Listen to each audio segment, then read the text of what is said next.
할렐루야. 오늘도 새 아침을 선물로 주신 주님께 감사하며 8월 16일 새벽 예배 시작하겠습니다. 먼저 사도신경으로 우리 신앙을 고백하겠습니다. 나는 전능하신 아버지 하나님 천지의 창조주를 믿습니다. 나는 그의 유일하신 아들 우리 주 예수 그리스도를 믿습니다. 그는 성령으로 잉태되어 동정녀 마리아에게서 나시고 본디오 빌라도에게 고난을 받아 십자가에 못 박혀 죽으시고 장사된 지 사흘 만에 죽은 자 가운데에서 다시 살아나셨으며 하늘에 오르시어 전능하신 아버지 하나님 우편에 앉아 계시다가 거기로부터 살아있는 자와 죽은 자를 심판하러 오십니다. 나는 성령을 믿으며 거룩한 공교회와 성도의 교제와 죄를 용서받는 것과 몸의 부활과 영생을 믿습니다. 아멘. 찬송가 382장 너 근심 걱정 말아라 찬양을 찬양하시겠습니다.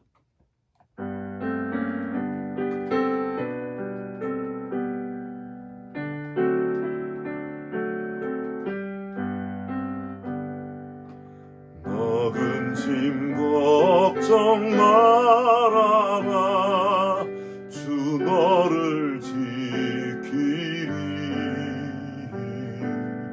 주 날개 밑에 거하라 주 너를 지키리 주 너를 지키리 아무 때나 어디서나 주 너를 지키리 늘 지켜주시리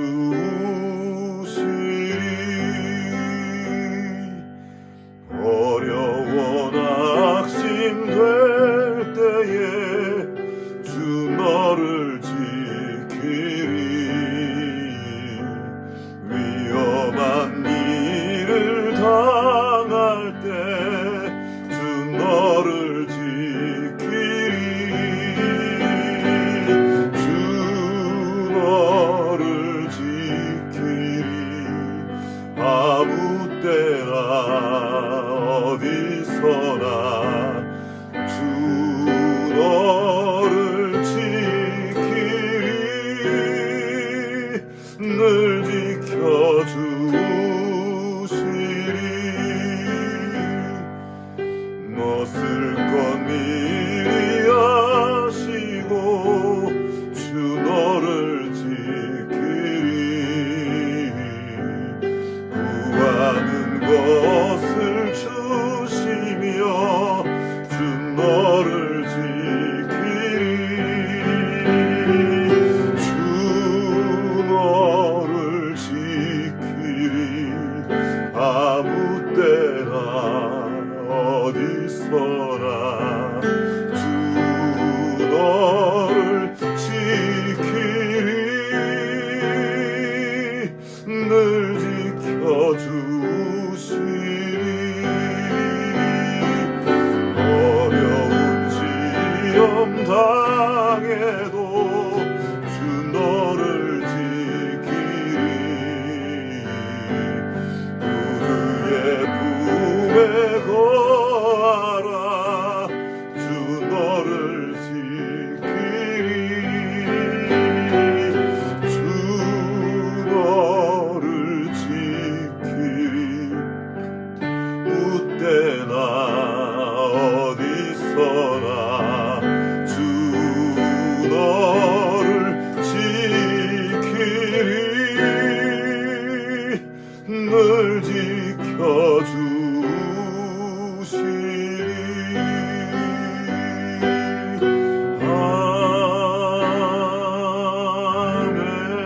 아멘. 하나님 아버지 감사합니다.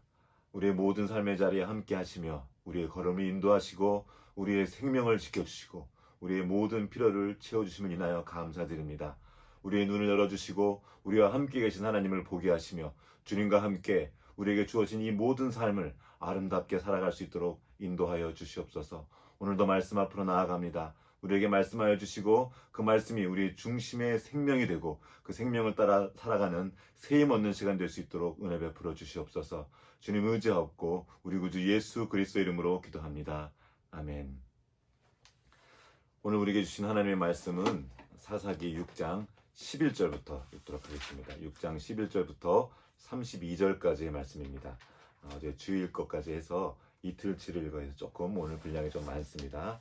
함께 읽겠습니다. 사사기 6장 11절부터 읽도록 하겠습니다. 여호와의 사자가 아비에셀 사람 요아스에게 속한 오브라에 이르러 상수리 나무 아래에 앉으니라. 마침 요아스의 아들 기드온이 미디안 사람에게 알리지 아니하려 하여 밀을 포도주 틀에서 타작하더니 여호와의 사자가 기드온에게 나타나 이르되 큰 용사여 여호와께서 너와 함께 계시도다 하매 기드온이 그에게 대답하되 오 나의 주여 여호와께서 우리와 함께 계시면 어찌하여 이 모든 일이 우리에게 일어났나이까. 또 우리 조상들이 일찍이 우리에게 이르기를 여호와께서 우리를 애굽에서 올라오게 하신 것이 아니냐 한 그 모든 이적이 어디 있나이까. 이제 여호와께서 우리를 버리사 미디안의 손에 우리를 넘겨주셨나이다 하니 여호와께서 그를 향하여 이르시되 너는 가서 이 너의 힘으로 이스라엘을 미디안의 손에서 구원하라. 내가 너를 보낸 것이 아니냐 하시니라. 그러나 기드온이 그에게 대답하되 오 주여 내가 무엇으로 이스라엘을 구원하리이까. 보소서 나의 집은 므낫세 중에 극히 약하고 나는 내 아버지 집에서 가장 작은 자니이다 하니 여호와께서 그에게 이르시되 내가 반드시 너와 함께하리니 내가 미디안 사람 치기를 한 사람 치듯 하리라 하시니라. 기드온이 그에게 대답하되 만일 내가 주께 은혜를 얻었사오면 나와 말씀하신 이가 주 되시는 표징을 내게 보이소서. 내가 예물을 가지고 다시 주께로 와서 그것을 주 앞에 드리기까지 이곳을 떠나지 마시기를 원하나이다 하니 그가 이르되 내가 너 돌아올 때까지 머무르리라 하니라. 기드온이 가서 염소새끼 하나를 준비하고 가루 한 해바로 무교병을 만들고 고기를 소쿠리에 담고 국을 양푼에 담아 상수리 나무 아래 그에게로 가져다가 드리매 하나님의 사자가 그에게 이르되 고기와 무교병을 가져다가 이 바위 위에 놓고 국을 부으라 하니 기드온이 그대로 하니라. 여호와의 사자가 손에 잡은 지팡이 끝을 내밀어 고기와 무교병에 대니 불이 바위에서 나와 고기와 무교병을 살랐고 여호와의 사자는 떠나서 보이지 아니한지라. 기드온이 그가 여호와의 사자인 줄을 알고 이르되 슬프도소이다 주 여호와여 내가 여호와의 사자를 대면하여 보았나이다 하니 여호와께서 그에게 이르시되 너는 안심하라 두려워하지 말라 죽지 아니하리라 하시니라. 기드온이 여호와를 위하여 거기서 제단을 쌓고 그것을 여호와 샬롬이라 하였더라. 그것이 오늘까지 아비에셀 사람에게 속한 오브라에 있더라. 그날 밤에 여호와께서 기드온에게 이르시되 내 아버지에게 있는 수소 곧 7년 된 수소 둘째 수소를 끌어오고 내 아버지에게 있는 바알의 제단을 헐며 그 곁에 아세라 상을 찍고 또 이 산성 꼭대기에 내 하나님 여호와를 위하여 규례대로 한 제단을 쌓고 그 둘째 수새를 잡아 내가 찍은 아세라 나무로 번제를 드릴지니라 하시니라. 이에 기드온이 종 10사람을 데리고 여호와께서 그에게 말씀하신 대로 행하되 그의 아버지의 가문과 그 성읍 사람들을 두려워하므로 이 일을 감히 낮에 행하지 못하고 밤에 행하니라. 그 성읍 사람들이 아침에 일찍 일어나 본즉 바알의 제단이 파괴되었으며 그 곁에 아세라가 찍혔고 새로 쌓은 제단 위에 그 둘째 수소를 드렸는지라. 서로 물어 이르되 이것이 누구의 소행인가 하고 그들이 캐어 물은 후에 이르되 요아스의 아들 기드온이 이를 행하였다 하고 성읍 사람들이 요아스에게 이르되 내 아들을 끌어내라. 그는 당연히 죽을지니 이는 바알의 제단을 파괴하고 그 곁에 아세라를 찍었음이니라 하니 요아스가 자기를 둘러싼 모든 자에게 이르되 너희가 바알을 위하여 다투느냐 너희가 바알을 구원하겠느냐 그를 위하여 다투는 자는 아침까지 죽임을 당하리라. 바알이 과연 신일진데 그의 제단을 파괴하였은즉 그가 자신을 위해 다툴 것이니라 하니라. 그날의 기드온을 여룻바알이라 불렀으니 이는 그가 바알의 제단을 파괴하였으므로 바알이 그와 더불어 다툴 것이라 함이었더라. 아멘. 오늘도 기드온의 이야기가 계속 이어집니다.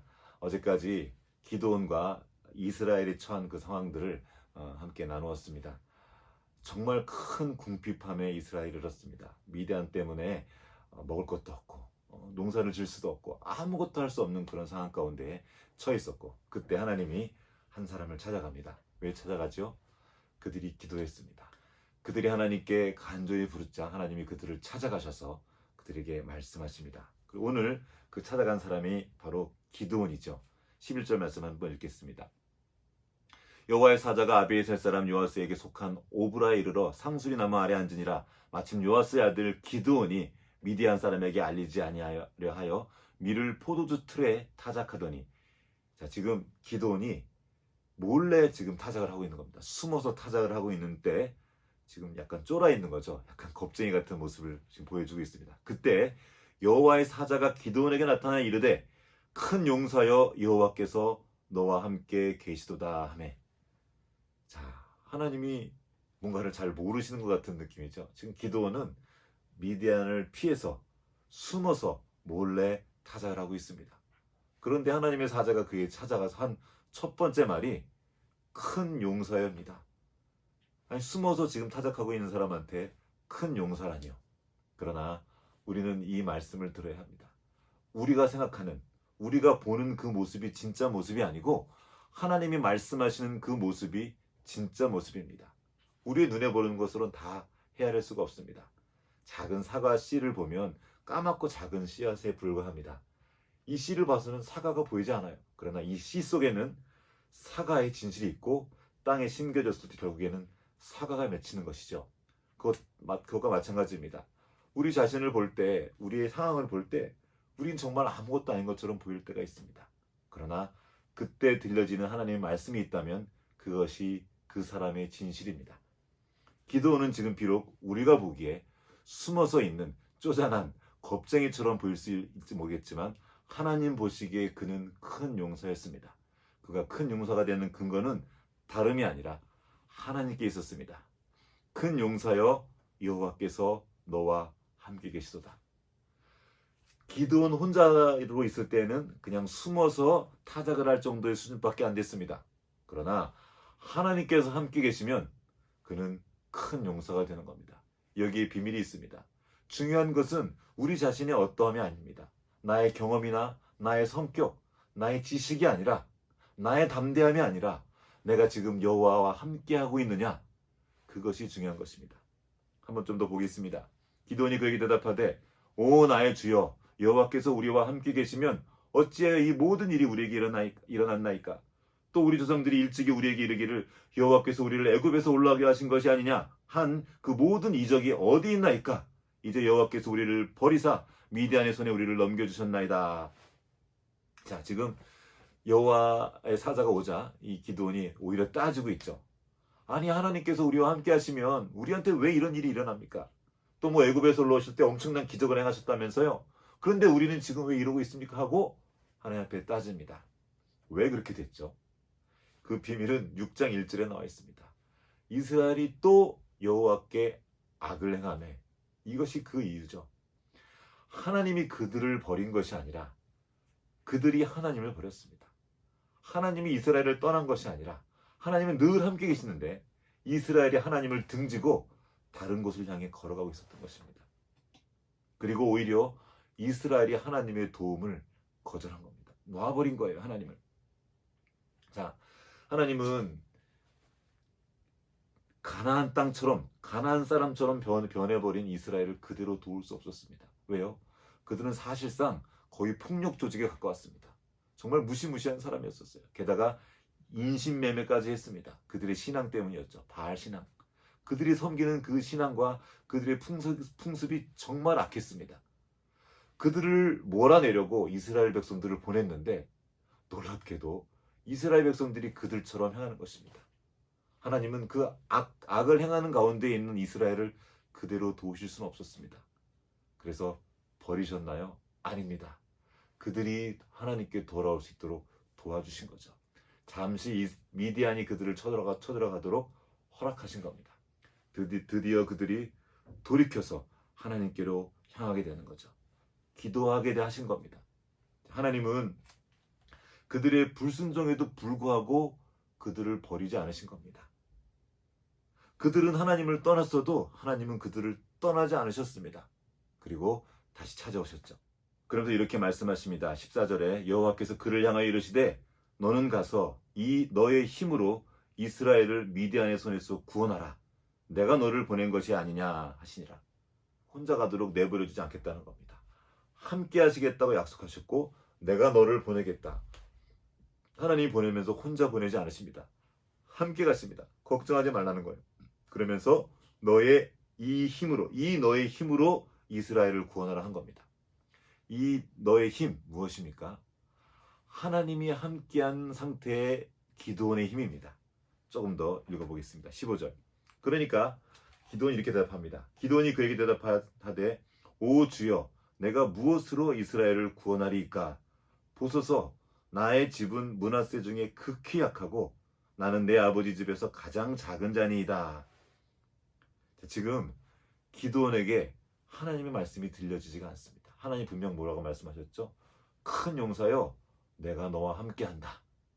여기서 중요한 건 내가 너와 함께한다는 거예요.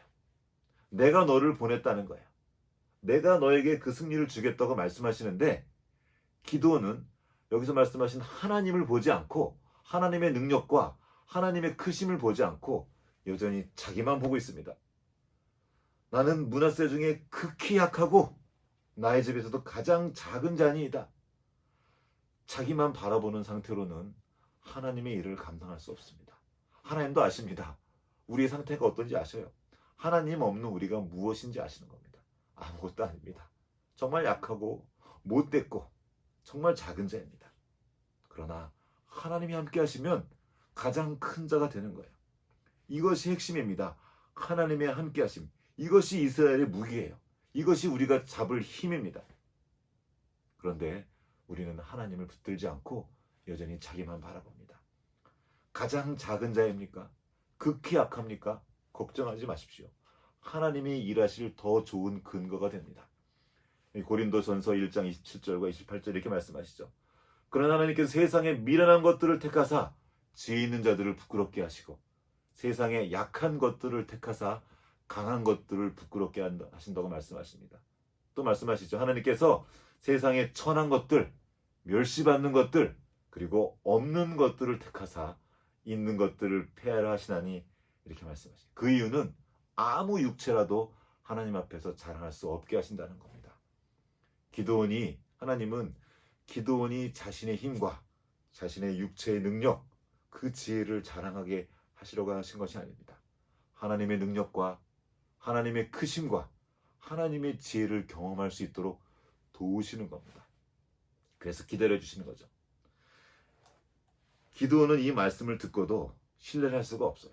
그러자 하나님이 그에게 말씀하십니다. 여호와께서 그에게 이르시되 16절입니다. 내가 반드시 너와 함께하리니.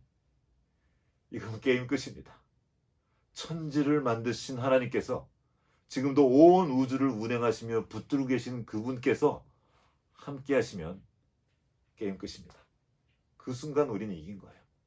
우리가 그분을 바라보고 그분을 우리의 마음에 담을 때 담대하게 세상으로 나아갈 수 있는 것입니다.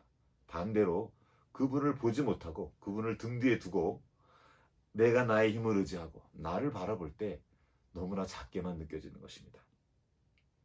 그래서 이 기드온은 그 말을 듣고도 하나님 앞으로 나아가지 못하고 하나님의 말씀을 붙잡지 못합니다. 기드온이 그에게 대답하되 만일 내가 주께를 얻어 싸우면 나와 말씀하신 이가 주 되시는 표징을 내게 보이소서. 증표를 구하는 거죠. 하나님 말씀하셨지만 아직 말씀하시는 것만으로는 믿을 수가 없어요. 뭔가를 보여달라는 거예요. 하나님은 또 그렇다고 네가 날 못 믿냐 하고 내치지 않으시고 그에게 보이기로 작정하십니다. 그러니까 이 기드온이 내가 뭔가를 제사 드릴 걸 준비해 올 때까지 기다려달라고 말하니까 하나님께서 말씀하셔요. 그래 내가 너 돌아올 때까지 여기 머무르마. 내가 기다려주마 말씀하십니다. 그러니까 기드온이 그때서야 가서 염소를 잡고 국을 만들고 또 고기를 만들고 무교병을 만들어서 하나님 앞에 가져옵니다. 진짜 오랜 시간 동안 기다리는 거예요. 염소 잡는 일이 간단한 게 아니거든요. 염소를 잡고 요리를 해서 내오는 그 긴 시간 동안 하나님께서 기다리십니다. 가지고 오니까 그때서 하나님께서 말씀하시죠. 바위 위에 요리를 놓고 그 국을 부어라. 그러자 바위에서 불이 나와서 그것을 삼켜버립니다. 그때서야 기드온이 이거 하나님의 사자가 나에게 온 것이구나 하고 그때 비로소 두려워합니다. 죽을까봐 하나님을 봤으니까. 그때 하나님이 다시 찾아오셔서 말씀하십니다. 걱정하지 마라. 안심해라. 두려워하지 말아라. 너 죽지 않을 거다.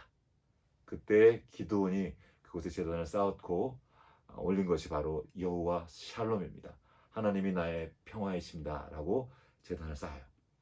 그리고 나서 기드온이 바로 다음날 움직이기 시작합니다. 25절입니다. 그날 밤에 여호와께서 기드온에게 이르시되 내 아버지에게 있는 수소 곧 7년 된 둘째 수소를 끌어오고 내 아버지에게 있는 바알의 제단을 헐며 그의 곁에 아세라상을 찍고 또 이산성 꼭대기에 내 하나님 여호와를 위하여 규례대로 한 제단을 쌓고 그 둘째 수소를 잡아 내가 찍은 아세라 나무로 번제를 드릴지는 하시니라. 이에 기드온이 종 10사람을 데리고 여호와께서 그에게 말씀하신 대로 행하되 그의 아버지의 가문과 그 성읍 사람들을 두려워하므로 이 일을 감히 낮에 행하지 못하고 밤에 행하니라. 하나님께서 기드온에게 말씀을 주십니다. 네 아버지 집에 있는 바알의 제단과 아세라상을 찍으라는 거죠. 그리고 나서 하나님께 제단을 쌓고 번제를 드려라. 번제를 드리는데 아세라 나무 그 목상으로 찍은 그걸 가지고 번제를 드리라는 거죠. 그리고 기드온은 그 말씀을 듣고 말씀대로 행하되 말씀을 따르는 거죠. 그런데 좀 무서워서 밤에 몰래 행합니다. 자, 이미 이 이야기를 보면 바알과 아세라를 섬기는 그 우상 숭배가 이스라엘에 만연했다는 것을 알 수 있습니다. 모두가 그걸 당연하게 여기는 거예요. 심지어 기드온의 집에도 있습니다. 그러니까 기드온이 뿌신 건 남의 집에 있는 바알 신상이 아니라 자기 집에 들어와 있는 바알의 제단을 헐어버리는 겁니다. 이것이 우리가 해야 될 첫 번째 일입니다. 하나님이 함께 계시는 사람을 알게 된 깨달은 사람이 해야 될 첫 번째 일. 이미 우리 안에 들어와 있는 바알과 아세라 목상을 찍어버리는 겁니다. 바알이 어떤 신입니까? 바알은 풍요의 신입니다. 그 뜻은 주인이란 뜻이래요. 그 지역의 주인, 그 비를 내린 신인데 농사의 신이로도 유명한데 그 모든 것들을 다 다스리는 주관하는 주신입니다. 풍요를 섬기는 거죠. 아세라는 행운이라는 뜻을 가지고 있답니다. 아세라도 풍요의 여신인데 특별히 행운을 가져준다 그래서 행운의 여신으로 유명합니다. 자, 입으로는 하나님을 섬긴다고 말하지만 교회 안에도 여전히 바알과 아세라를 섬기는 사람들이 있습니다. 뭐죠? 풍요를 섬기는 사람들이에요. 풍요와 성공이 목적이에요. 하나님과 관계하고 하나님을 알아가는 것이 아니라 풍요 자체가 그의 목적인 사람들이 있습니다. 또 행운을 섬기는 사람들이 있어요. 뭔가 좋은 기분 좋은 일, 운 좋은 일이 뚝 떨어지기를 바라는 거죠. 이것은 하나님을 섬기는 예가 아닙니다. 우리 안에 이미 들어와 있는 바알의 제단과 아세라 목상들을 찍는 일을 우리가 가장 먼저 해야 될 것입니다. 그러고 난 뒤에 그 다음에 드리는 제사, 쌓은 제단이 의미가 있는 거죠. 바알 신상과 아세라상을 그대로 둔 채로 계속 제사를 드리는 건 이 제사 자체, 하나님께 드린 제사라도 의미가 없어지는 겁니다. 이것을 다 같이 섬길 수는 없어요. 이것을 섬기든지 저것을 섬기든지 둘 중에 하나만 가능한 것입니다. 우리 안에 들어와 있는 바알신, 풍요의 신, 행운의 여신, 이것을 치워야 돼요. 이 바알신도 제사가 있습니다. 그들도 희생을 요구해요. 아주 혹독한 희생을 요구합니다. 심지어 인신제사까지 드립니다. 그래서 악하다는 거거든요. 하나님은 우리가 드리는 제사 자체에 관심이 있는 것이 아닙니다. 오히려 하나님이 우리에게 주시고자 원하세요. 우리의 희생 자체를 원하시는 것이 아니라 하나님을 아는 것을 원하시는 것입니다. 근데 지금 오늘날 많은 사람들이 풍요를 위해서, 성공을 위해서 자기 자식들을 세상에 내어주는 일이 너무 많습니다. 그냥 세상 사람 되게 만들어 버리는 거예요. 사실상 인신제사나 크게 다르지 않습니다. 우리는 우리가 주님을 섬길 뿐만 아니라 우리의 다음 세대를 하나님께 올려드리는 거예요. 하나님의 백성으로, 하나님의 사람으로 살아갈 수 있도록 우리 아이들을 말씀으로 양육하는 것이 우리의 너무나 중요한 소명입니다. 그렇게 이제 기드온은 하나님의 그 말씀대로 바알 제단을 헐고 아세라 목상을 찍어서 그것을 하나님의 제단에 불쏘시개로 써버립니다. 아세라 목상은 행운의 여신은 그럴 때나 쓰는 거예요. 하나님의 제단에 드려질 그 불의 불쏘시개. 우리가 섬길 것은 풍요와 행운이 아니라 살아계신 하나님 아버지입니다. 온 우주 만물을 지으시고 운행하시며 지금도 주관하시는 그분이야말로 우리가 섬길 하나님이셔요. 그분이 내 뜻을 따르는 것이 아니라 우리가 그분의 뜻을 따르는 것이 맞습니다. 그러나 세상 사람들은 이 바알과 풍요의 신을, 풍요와 행운의 신을 자기를 위해 써먹으려고 합니다. 그래서 뭔가를 드리는 거죠. 거래하는 겁니다. 내가 이걸 줄게. 이렇게 희생을 할 테니까 너도 나에게 풍요를 줘. 내가 희생을 할 테니까 너도 나에게 행운을 줘. 우리 하나님은 이 거래를 하시는 분이 아니에요. 우리 어떠한가 상관없이 우리를 사랑하시고 우리가 하나님의 뜻대로, 즉 우리가 만들어진 목적 그대로 살아가기를 원하십니다. 그 목적이 무엇입니까? 하나님과 관계하고 하나님과 교제하며 하나님이 우리 안에 두신 그 하나님의 형상을 나타내며 살기를 원하십니다. 그런데 너무나 많은 사람들이 이 하나님의 뜻을 외면한 채 자기 뜻대로 하나님을 부리려고 합니다. 하나님은 진이가 아닙니다. 도깨비 방망이도 아닙니다. 우리가 따라야 될 전능하신 하나님입니다. 이제 이후에 기도는 큰 어려움에 처하게 됩니다. 왜요? 이스라엘 백성들은 이미 바알 신앙과 아세라 신앙에 가득 차 있었기 때문입니다. 그래서 그것을 우상처럼 섬기고 있었기 때문에 이 기드온이 한 일 때문에 자기의 풍요가 무너질 것을 두려워했습니다. 자기의 행운이 사라질 것을 두려워하는 거예요. 그러니까 기드온을 죽여버리라는 거예요. 이렇게 나옵니다. 30절에 보면 내 아들을 끌어내라. 그는 당연히 죽을 자니라. 왜요? 바알의 제단을 파괴하고 그 곁에 아세라를 찍었음이니라. 내 풍요를 해방했다는 거예요. 여러분, 그 부적을 섬기시는 분들이 있습니다. 부적 가지고 다니시는 분들한테 이 부적은 정말 귀한 거예요. 진짜 비쌉니다. 이걸 만약에 여러분 한번 찢어보십시오. 난리가 납니다. 그러면 이 바알 신상은 어땠을까요? 이것도 엄청 비싼 겁니다. 아세라 목상도 마찬가지고요. 그 귀한 물건을 치워버린 거예요. 여러분 나중에 그 사도행전에 그 아데미 여신상 이야기 있죠. 에베소에서 아데미 여신을 그거를 치우니까 그것을 못하게 하니까 그들이 분노해서 소요를 일으킵니다. 난리가 난 거예요. 왜 이렇게 되죠? 나의 풍요를 건드렸다는 겁니다. 내 행운을 뺏어갔다는 거예요.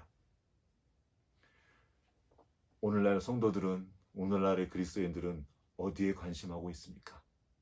하나님의 뜻이 이 땅에 이루어지는 것에 관심하고 있습니까? 아니면 내가 풍요로워지고 내게 행운이 찾아오는 것을 더 바라고 있습니까? 우리의 삶의 자리를 돌아보기 원합니다. 그리고 우리의 초점을 다시 아버지 하나님께로 맞추기 원합니다. 우리가 하나님께로 맞추고 함께 하신 하나님과 함께 설 때 우리가 큰 용사가 되어 저 원수의 진을 흔드는 하나님의 사역자로 서게 될 것입니다. 오늘도 하나님과 함께 동행하며 승리하는 하루 되시기를 주님의 이름으로 축복합니다. 같이 기도하시겠습니다. 하나님 아버지 감사합니다. 오늘도 우리에게 말씀하여 주시고 하나님의 함께 하심을 기억나게 해주셔서 감사합니다. 우리가 우리 자신의 어떠함과 약함과 부족함에 집중할 때 하나님의 일을 감당할 수 없습니다.